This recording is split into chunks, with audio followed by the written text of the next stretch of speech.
Thank you, Akshay, for that incredible introduction. Good afternoon, all. I am Pranav Joshi. Hi everyone, I am Sanmesh Kalyanpur. So in the 1970s, whenever the world used to look at India, they always used to perceive India as a land of holy cows and snake charmers. But I have a fascinating story to tell you. A couple of years back, I was stranded at the Amsterdam airport, and there were thousands and thousands of people out there, and I didn't know what to do. And a Dutch guy randomly ran up to me, and he told me, "Dude, I have a laptop problem. Can you solve it for me?" And I greeted him with a great smile, and I said, "Yeah, why not?" And I suddenly thought, was that question poked at me because I'm an Indian? And I linked it up with the perception change or the paradigm shift that India has witnessed from being viewed as a country which is underdeveloped to now, in this present era of 2012, when India is viewed as a global superpower and, most importantly, a talent capital. So that's what we'll be talking about, Brand India. And to explain Brand India better, let me throw some light upon a concept called as the soft power. Now what exactly is soft power? Soft power is the ability of a country to attract other countries towards itself by means of its politics or its culture or its foreign policies. In the long run, it is not the military of an army that matters as much as the country's ability to attract the minds and influence them of other countries. And India has the power to attract the minds of other worlds by what we call as the talent capital. We'll be covering the babies of Brand India, the Indian success stories, and Young India and the opportunities it provides. So you might be wondering at these two contrasting pictures and would be questioning your mind. What's the link between Kyunki Saas Bhi Kabhi Bhahu Thi and what's the link between Taliban? What's the link between the ever-crying Tulsi and bullets?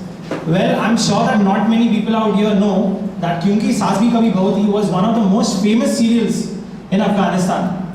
It had a prime slot of 7:30 to 8 o'clock, and it was so much loved that all the shops were deserted, all the shops were closed. And I read a funny incident which happened in the Times of India magazine which I read.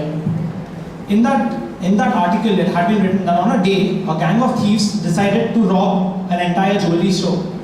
And from 7:30 to 8 o'clock they had planned it. And they robbed the entire jewelry shop. And while leaving, they left a note. In that note, they had said, "Tulsi Zindabad." So that shows that the creative talent that India possesses, that it can attract foreign nationalities to it. We as Indians always think that our culture is only bounded by the entire Indian national boundaries, but that's not the case. I'm sure everyone present here is a movie buff. We are all passionate about the film industry. But guys, do we all know that the film industry in India is the second largest employer after the Indian Railways? No doubt Rajinikanth is treated as God in India. But did we all know that the largest fan base of Rajinikanth outside of India is in Japan? So guys, don't be amazed if a Japanese guy walks up to you and says, "Yenna Raskila, mind it." So that's the amount of talent that we have in India, that we can attract so many people from the other countries to us.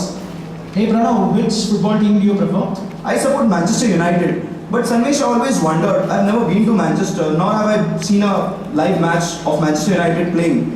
But I always wondered whether people from other countries would always support teams from India, because I have a certain connect with the club. So I always wondered if people from maybe Jamaica or maybe Australia or maybe for matter Pakistan would ever support teams from India or Indian franchises. You know what, I have the perfect example to show you. Even I had the same perception until 5 years back when before the introduction of the Indian Premier League.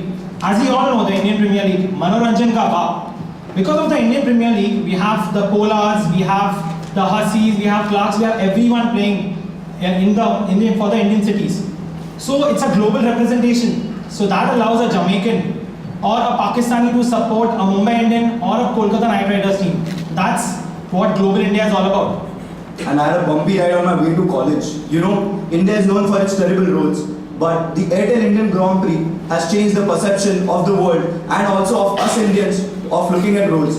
We have some of the best cars in the world driving on the Indian circuits. We had even Michael Schumacher saying that Indian Grand Prix is one of the best circuits he's ever driven on. And if you see, the F1 races generally take place in countries which are developed, and India is getting there. So we can say that this is a fine representation of India on the world map in the sports arena. So whenever you look at the great Indian success story, it's not only driven by policies or policy makers, but it is equally driven by individuals, leaders and ideas, and you have fantastic examples to show. you have Flipkart, you have Future Group, and you have innovative companies like Venky's. And Venky's, for that matter, has bought the English Premier League club Blackburn Rovers 2 years back.